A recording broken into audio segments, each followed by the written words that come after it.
waaw ñu ñàkk jom ñoo xam ne nii yàlla dañu ko nattoo ci biir réew mi ba tax na yàlla ñu yàlla suturaal.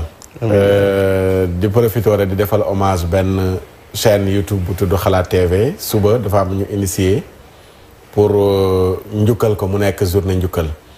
wax naa ko dem maire sere axiru zaman bi ne dañ koy njukkal du njukkal ko rek ngir day def ay révélation ci ay dossiers. waaye dañ koy njukkal ngir yëg ne ki ko moom borom pas-pas bu sell la ci bëgg mbaax.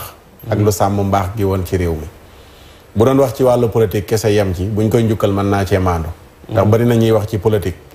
bis bu réew mi jógee ngir sàmm jikko yi ngir mbaax gi fi mag ñi bàyyi woon ñu sàmm ko kenn du leen ci dégg duñ ca wax duñ ca def. ñooñu ña ngay wax ci politique lu mel ne la Xalaat TV di wax te seen dara safunu. noonu laa koy waxee.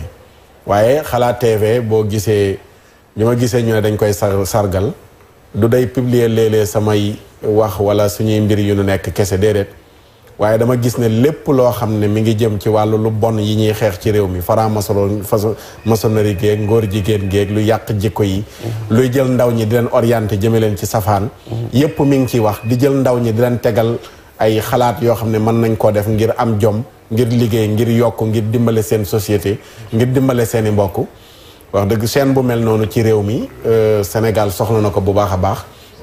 kon ñu ngi profité ci plateau DTV bi di ko sargal te incha allahu taala suba danañu ànd ak ñi nga xam ne nii yëpp ñoom ñoo koy sargal bu soobee yàlla.